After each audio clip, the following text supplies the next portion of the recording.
Well, here's an update on the chickens.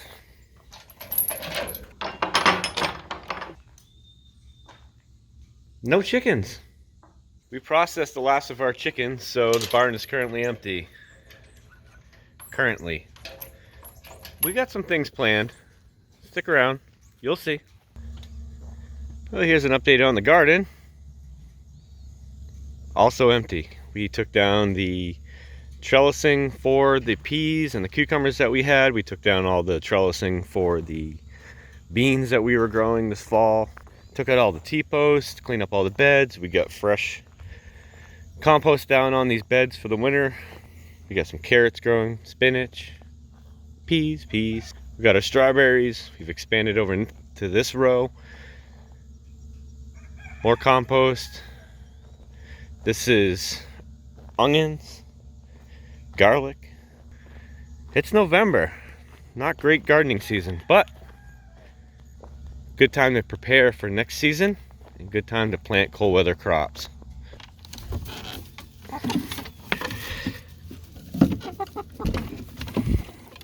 They are ready to go out. Yes, they are. Nope, not that way out.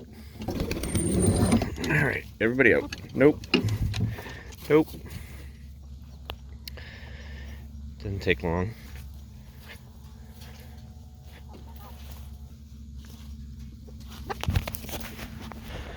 You're trouble. Back in. All right, so the chickens are all taken care of for this morning. I gotta get to work, but stick around. I got some things I want to share with you guys, so stay tuned for that. We'll see you in a little bit.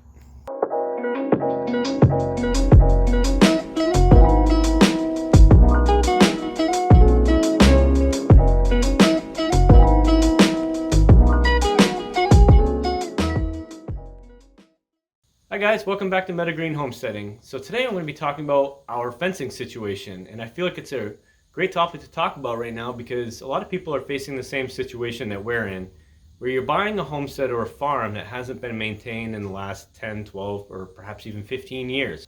In our case, our house was built in 1991, and this piece of land was actually a dairy farm for years before that.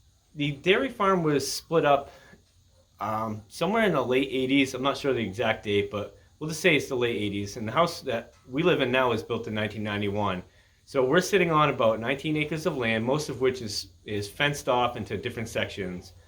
Most of the sections of fence on our property are field fence with a single strand of barbed wire running across the top. For about a third of the fencing system, it's your typical 4-strand barbed wire with just T-post.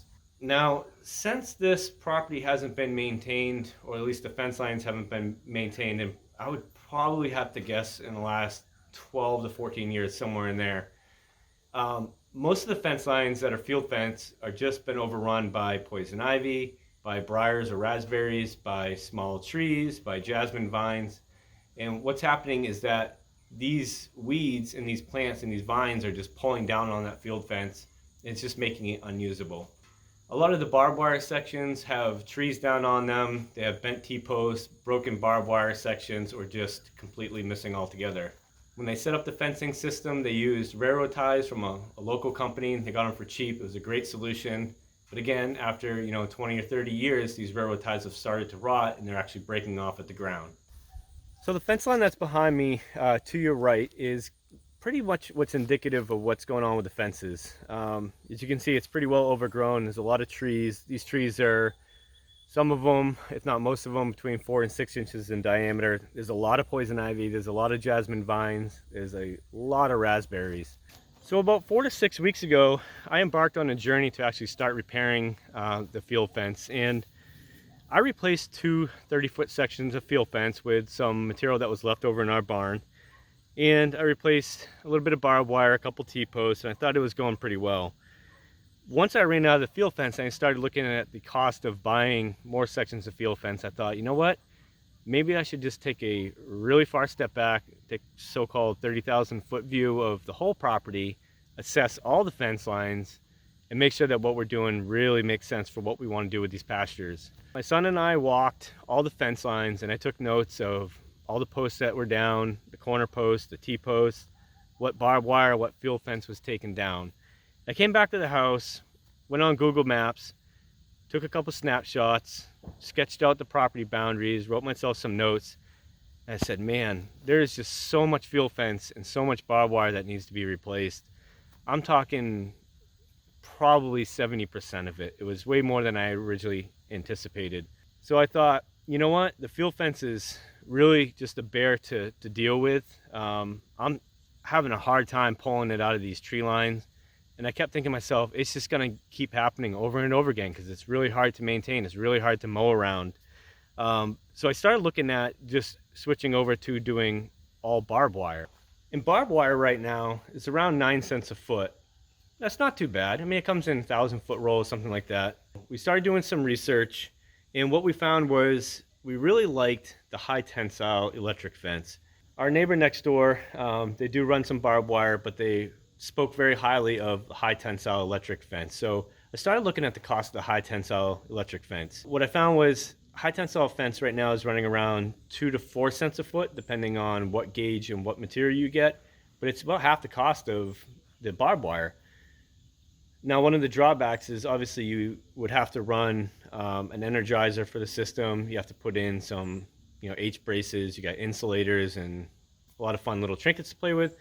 But what I really liked about the electric fence is I can choose which strands I want to electrify and ground, and I can also section off our pastures into paddocks if I so choose. So you see a lot of people these days making a big deal out of strip grazing and mob grazing and stuff like that. So I like the flexibility of it.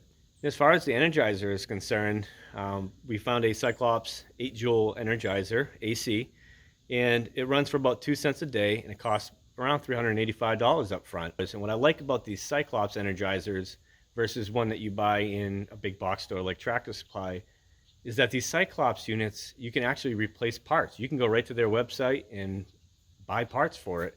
So if anything ever breaks, you're out the cost of the part versus having to buy a whole nother energizer, which some of these ones in the box stores are running $600, $700, $800. Now, once we figured out what kind of fencing system we wanted to run, it made it a lot easier to figure out what we wanted to do with the current fence lines. I knew running an electric fence line system, we're gonna need a completely clean, right down to the ground fence system.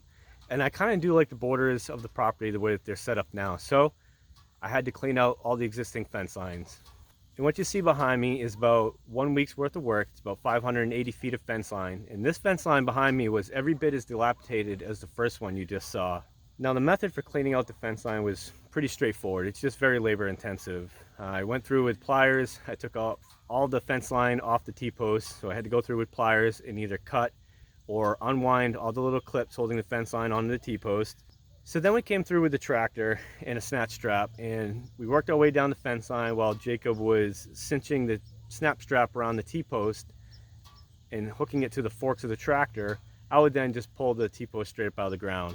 I pulled out about 35 fence posts in this tree line you see behind me, and I think we left about 6 behind. So what you're looking at behind me is really what I'm dealing with. A lot of these T-posts, have been here for so long, and the trees were never cut down, that the T-posts were just completely engulfed by the vines or by the trees. And this tree is marked with a green flag. So all I'm gonna do is just come through here with a battery operated saw, and we're just gonna cut the T-post off at the ground. All right, so this field fence started way back over there by the blue hammock, and it ran over here to a corner post, which was on the ground. And it came right down through all of this hot mess. And I basically had to take the bucket and just push everything back so I could access the barbed wire, go in, pull out all the T-posts, the railroad ties, cut the barbed wire, pull it all out by hand, cut back the trees so I could get in here and make my way all the way down to that cedar right there. And this is the result. These are all trees that we pulled out of the fence line. So I sectioned them off into piles that I could grab with the forks of the tractor. And hopefully, if we get some rain in the next couple of weeks, we can have a fire. And then I can just come over here one by one, just grab these piles, throw them in the fire and get rid of them. So this is the fence line that brought me to today's video. And the reason why I want to make this video. So this fence line right here starts right over by our garden. We had a gate right here. There was a corner post, which was broken off on the ground, a corner post over here, which was broken off. And I started making my way cleaning out this fence line to about right there yesterday. Needless to say, I am covered in poison ivy today, which is wonderful. But I thought, you know what? I was recording myself going through here and pulling all the field fence out, but after about 3 hours where I only had about a minute of YouTube content, I said, this is going to be the most ridiculous video I've ever made. You know, it took me a half an hour of recording and pushing and pulling a railroad tie that was right here. And nobody wants to watch that. It's boring, right? This fence line comes all the way down. There's another gate right here I have not taken down because there's a tree growing through it. And this is the fence line right down through the woods. Now, with my purchase today, I'm going to be easily able to get through here with the tractor and take out all these trees all the way down, and the fence line goes all the way around by our house over here, comes back up and around to the barn. So why put in all the work to go through and repair all these fence lines? Well, there's three main reasons. The first one is I enjoy it, right? So I enjoy going outside. I enjoy fixing things and just, you know, being outside. It's the winter months in Tennessee right now. It's perfect timing to be outside and be working on a project. The second reason we want to repair the fence line is there's a sequence of events that we want to happen, and before we put up new fence, I want to disc and reseed the pastures that we have now. The pastures that we have now are very compacted. There's not much grass growing in them. There's a lot of weeds. I mow them about 3 times a year, and typically all I'm mowing is weeds. Now, it's nice to go outside and just spend a couple hours mowing the pastures, but I want grass on here, and that brings me to my point number 3.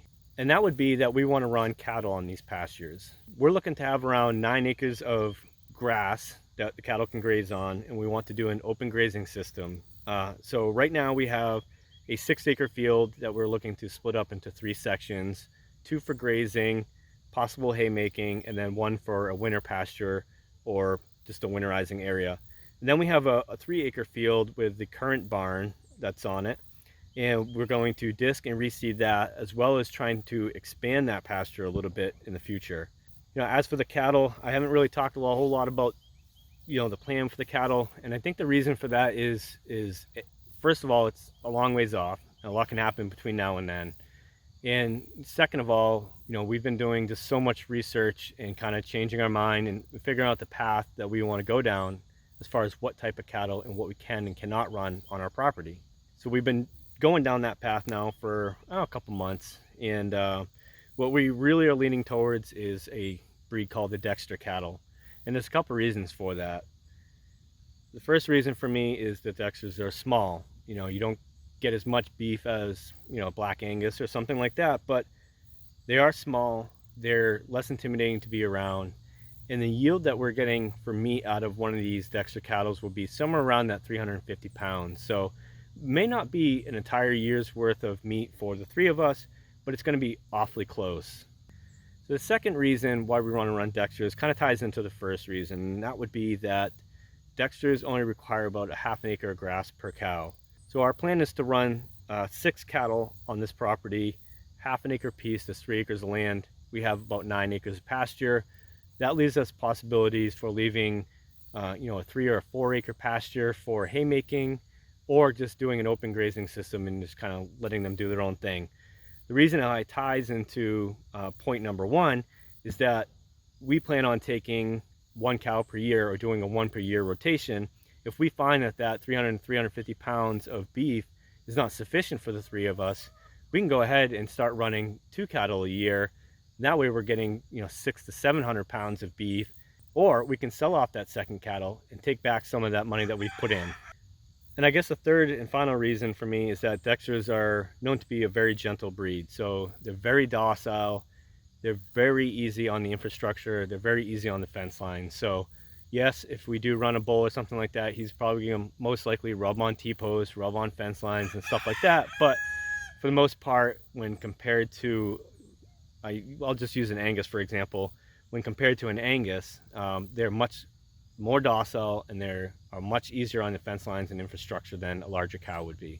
So as I wrap this up, I got a couple thoughts. I would like to hear people's comments or suggestions as far as the cattle. We are about a year away from putting cattle on this property, so we have some time to kind of mold our decision making and mold our plans. I'd love to hear thoughts on cattle. I'd love to hear thoughts on maybe pros and cons of Dexter's, or pros and cons of, Dexter's in the south. I know they do really good in the north, but I'd like to hear your opinion. The second opinion I'd like to hear is whether or not people are strictly buying hay or you're haying your property. So, if you're somebody that's always buying hay, I'd like to know how that experience is for you, because with our situation, I don't have any haymaking machinery myself. I know people that do, but I'm leaning towards more just buying the hay during the winter, letting the cows free range and eat grass up until the mid-November, maybe early December, then taking them off and winterizing them, having them eat hay till that late February, early March time frame. So I'm kind of curious how that system works out for other people. If you're doing it, please let me know. And my final point really is, I'm just not going to show us working on the fence line. It is far too tedious, it's far too much work, and it is mind-numbingly boring to watch on video. I'm sure of it. It's repetitive. It's really hard to get angles and show exactly what we're doing. So just know that we're doing it, and just know why we're doing it. And like I said, share your thoughts and opinions, and if you haven't already, please like and subscribe, and we'll see you next time.